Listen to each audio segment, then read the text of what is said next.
Tao po.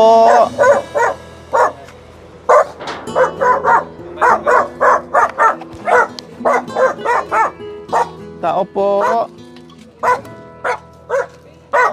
Hello.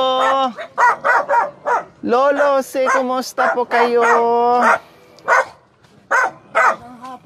Magandang hapon po sa inyo. Hello po, kumusta po kayo? Malapit lang naman. Matagal pa po. Ha?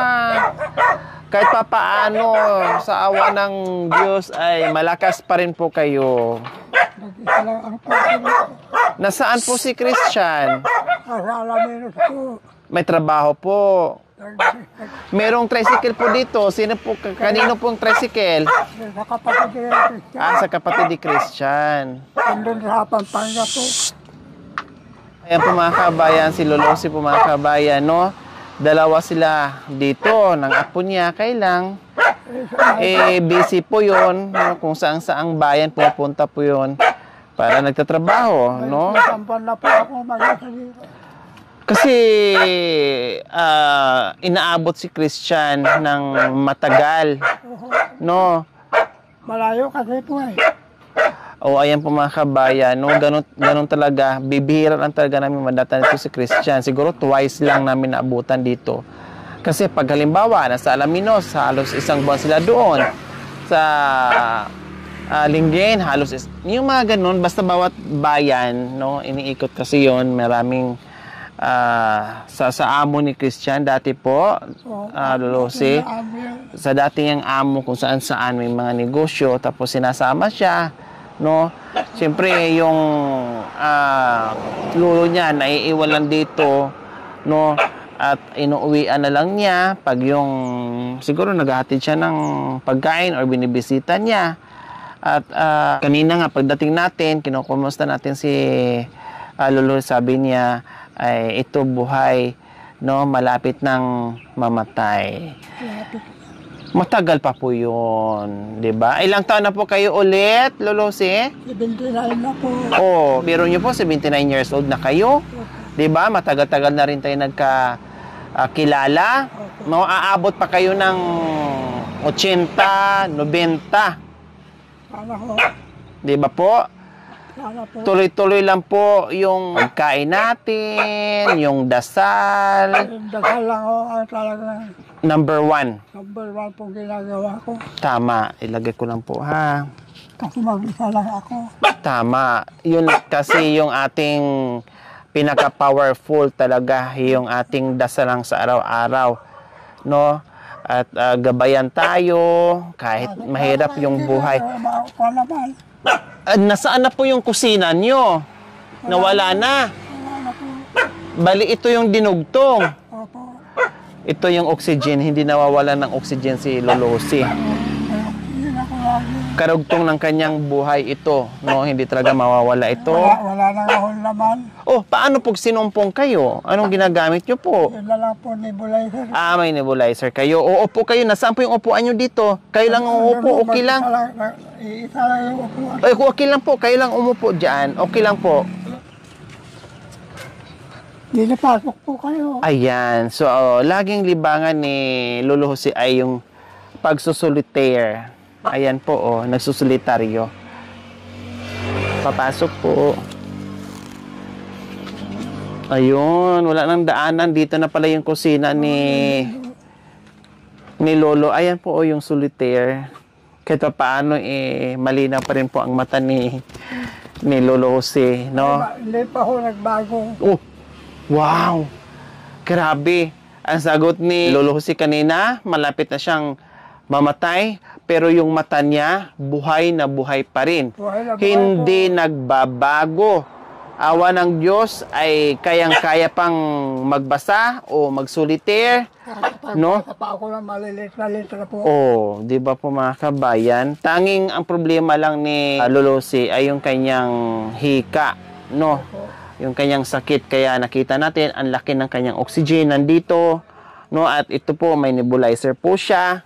Yun nga lang, mga kabayan, ay talagang ganito yung kanilang sitwasyon ni Christian, no, na talagang hindi sila araw-araw, although nandito si Christian, kailang nagtatrabaho din para sa pangangailangan nila. Kahit noon pa man, mga kabayan, kahit sinusuportaan po natin si Lolo Jose, ay talagang si Christian ay laging nasa trabaho, hindi talaga mapapakali. Masipag yung bata, no, kung saan-saan. Ayaw niya yung nawawalan kami ng ano, Pagkain o trabaho, no. pambili na pagkailangan. Opo, yun talaga ang ginagawa ni Christian. Hindi titigil ng bahay. Puro trabaho, trabaho, trabaho. Buti hindi pa nag-asawa. Hindi pa gusto na ako niyang mag-asawa, pero iniisip niya ako. Oh, noon pa mga kabayan, no, kahit gusto niya mag-asawa,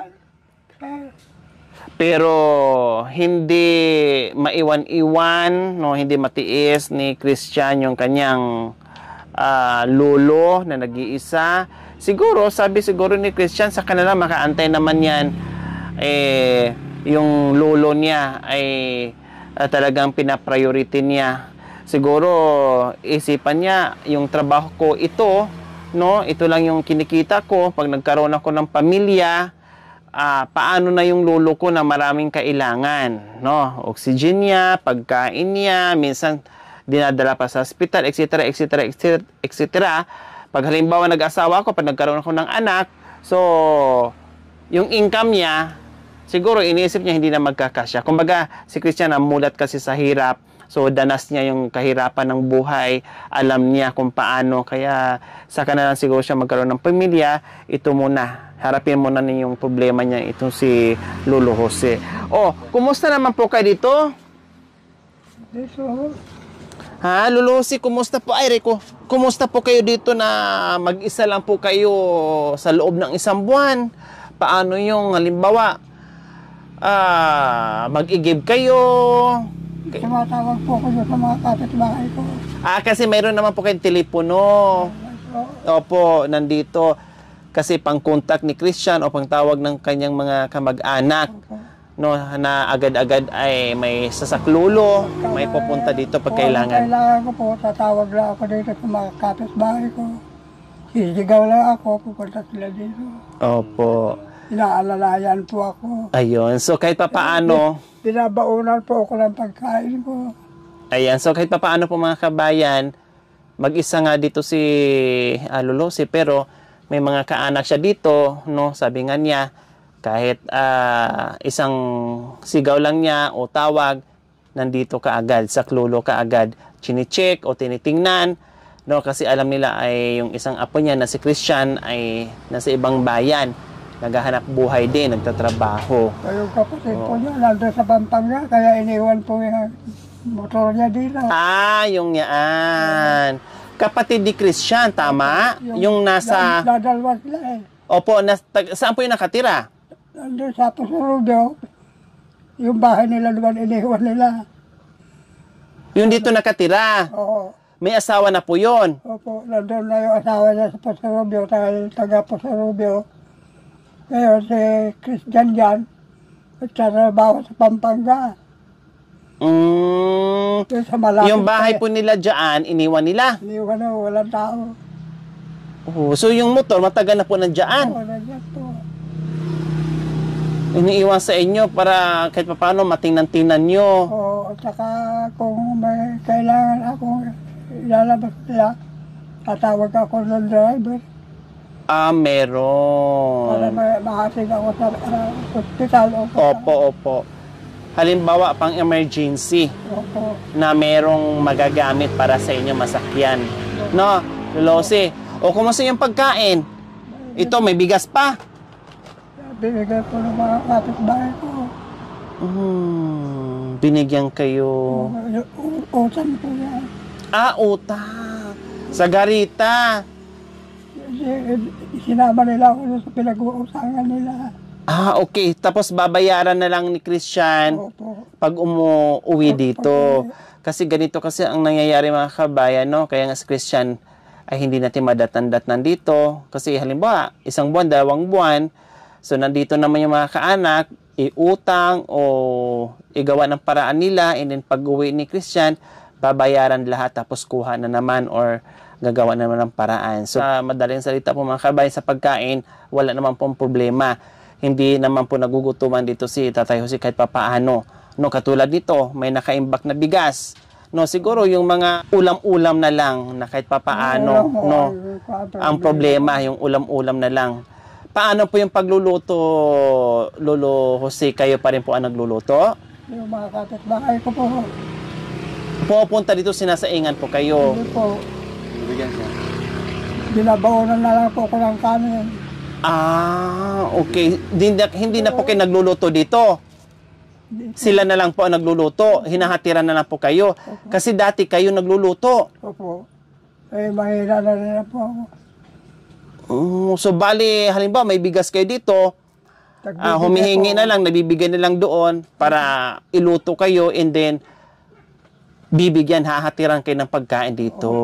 Ayun, okay naman pala mga kabayan. At least, kasi si Lolo si dati ay siya talagang nagluluto, nagugulay, no? Madatan mo siya na nagluluto ng kanin, nagprepare ng pagkain niya. Ngayon po, unti-unting humihina na habang tumatanda, unti-unti ding humihina mga kabayan. So, kahit papaano, nakakakilos pa naman si Lolo Jose, nakakatayo, nakakaupo, yung mga ganun na lang. Pero delikado na siguro sa kanya yung totaling kung ano-ano pa yung mga ibang bagay na gagawin dyan, tulad ng pagluluto, no? Butin lang merong kamag-anak, kapitbahay na sumalo doon sa pagluluto para mahatira na lang ng pagkain si Lolo Jose. Tama yun. Talagang nahihilo na kayo, Lolo Jose, pag kumikilos dito sa loob ng bahay? Hindi po. Yung pagluluto. Mahina lang po ako. Kumilos. Mabagal po. Kasi itong mga tuhod ko, mahina. Mahina na. Bali, ang ginagawa nyo na lang po ay hihiga, tatayo, uupo dyan, solitaire. Nagbabara. O, kumusta naman po ang solitaryo nyo ngayong araw? Wala, naglalaro-laro na ako. Mayroon ba kayong hinuhulaan? Wala po. Wala. Talagang solitaire lang. Opo. Nililibang nyo lang yung Nililibang ko lang po ang sarili ko. sarili nyo. Yung anak nyo po na mama ni Christian, pumunta po dito, dinala po kayo. Pagka may bakante silang panahon, pupunta dito isang araw na po. Dinadala po kayo, Opo. binibisita kayo. Yung na ba yung sa Pampanga po, na namasukan? Opo. O kahit pa paano ay tuwing day off niya ay napupuntahan kayo. Pupuntahan po ako dito isang araw lang siya. Opo, kasi pag day off ng mga kasambahay, isang araw, then balik agad. Ang importante doon na kahit pa paano hindi kayo nakakalimutan, nadadala pa rin niya yung tatay niya. Di ba po? Nakakamusta po kayo, nakakausap po kayo. Saan po natutulog? Alas 7 po ng gabi, tumatawag sila sa akin. Oh, kinukumusta? Opo. Si Christian tumatawag din po sa inyo. Opo. Pati si nanay niya. O, tsaka yung kapatid niya. Oh, ganun po mga kabayan. Talagang minomonitor si Lolo Jose. No, kumusta nyo na lang din po ako sa mama ni Christian. Opo. Ha. Pati ni Christian, kumusta nyo na lang din po ako sa kanila. Sige No. po, at makakarating po kaagad dyan mamaya. Opo. At salamat Tawag naman nila. kamo sa mga tulad nila na kahit gaano kahirap pero hindi kayo pinabayaan. Basta magpalakas lang po kayo ha. Kumain, magdasal, magpalakas dahil aabot at hahaba pang buhay. Opo. Kaya bago ako matulog, nagdarasal ako. Yung punta ko po sa inyo dito, sabi nyo sa akin, ito, malapit nang mamatay, mahina na, pero awa ng Diyos, tumatagal pa rin. Oo, yun. Inaabot pa rin ng... Yung matanda po dyan na nakita ninyo nung nagpunta ako ng Bagyo, Opo. matagal na po namatay. Oo, nung nakausap namin. O yung binigyan daw ninyo ng pera. Opo. Diyos ko, bata pa yun at malakas pa, pero... Mas bata sa akin yun na isang taon. Pero naunahan pa, no? O, di ba? Sabi ko po sa inyo, lalakas pa po kayo. Matanda dyan, no? Marami na ulo matay dito. Magkakasunod sila. Pero kayo, napakatibay pa rin po. Malakas pa rin sa awa ng Diyos. Sabi nga na mga standby dyan pagka sabi nga ako sa labas. Dahil lang may tungkod naman ako. Punta ko dyan. Malakas kong matanda. Sabi, matibay, sabi nila.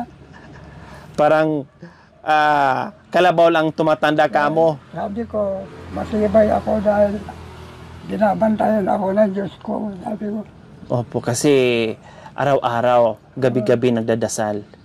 hindi ko nakakalimutan ka ako ang buong may kapal. Sabi ko, kayo, nakakalimot kayo, kaya ganyan. Sabi ko, Ilang taon na po kayo ulit, Lulusi? 79 na po. 79. So, ibig sabihin yung tatay ko aabot ng 85 or 90 kasi ang tatay ko 82 years old na po. Malakas pa po. Nangunguha pa ng tuba. Umaakyat pa sa puno ng nyog. Puno ng nyog. Opo. Minsan ginagamit niya yung hagdanan. Wala siyang sakit. May sakit po. Batak sa trabaho pero awa ng Diyos, napakalakas pa. Sa akin, mahihila ako dahil yung asma ko. Opo, yung kasi ang nagpapahina sa inyo. Napapagod po ako. Nakakalakad pa, nakakarating pa, nagbakasyon pa sa akin from Negros to Pangasinan. Nakakabakasyon pa.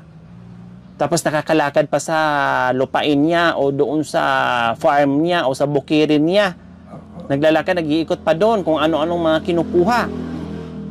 Kayang-kaya pa. Kaya wala na.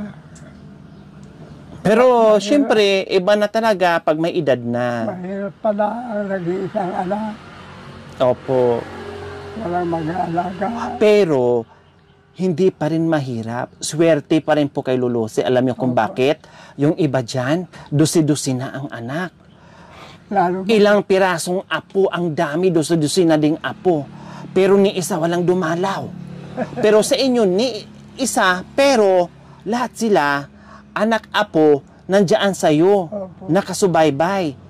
Hindi nawawala ng oras. Hindi nila ako pinabayaan. O, yun yung ano doon, pinaka-importante. Aanhin mo yung maraming anak, aanhin mo yung maraming apo. Mas masakit sa'yo, iniisa walang dadalaw, iniisa walang tatawag, iniisa walang kukumusta sa inyo. Nag-iisa nga po ang anak nyo, pero nandyan lahat ang mga apo nyo at isang anak, dinadalaw kayo. Opo. Di ba po? Baka sa bago magbutuhan, dito na kayo Lahat sila uuwi, Lahat sila, kita-kita po kayo. Opo. Totoo yun mga kabayan sinasabi ko, no? Say, okay, Lulusi, nandito kami para maghatid muli at pagpasensyahan nyo na kami ay ngayon lang muli nakarating sa inyo at masaya ako sa pagkikita natin muli. Okay, sige, pasok. Masaya po ako dahil Ayan, hindi pa man naubos yung bigas nyo, may bigas ulit, opo. may grocery, sa groceries natin. Ayan, kompleto ricados. At syempre hindi lang yan, meron ka pang pambili-bili ng ulam, no? Kailan ang uwi ni Christian, Lulusi? Ayawan ko po itong bago magbutuhan. Bago magbutuhan, so malapit-lapit na po.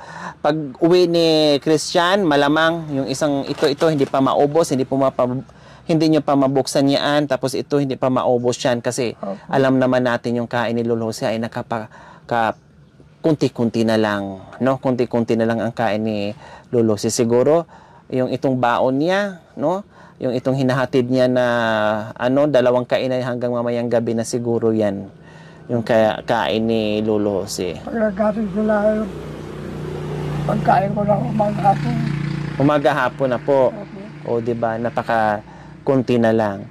O, sige, hindi na po ako magtatagal, Lulusi. Maraming salamat Kailangan po. sa pagbalik ko po dito, ganito pa rin yung pag-uusap natin. Malakas pa rin po kayo. Lalo po ako lalakas. Yun. Opo. At marami pang panahon na magkikita tayo, Opo. Ayan. Basta mag-ingat lang kayo dito, na kumpleto naman yung pagkailangan nyo dito, and then yung nebulizer, yung pagkain, yung mga nagmo-monitor sa inyo, lahat, no? Hindi ako nag-aalala sa inyo dahil alam ko hindi kayo pinababayaan dito, Lulusi. Opo. Okay, sige. Dito na po kami, Lulusi. Ito po. Opo. Tabi mo natin.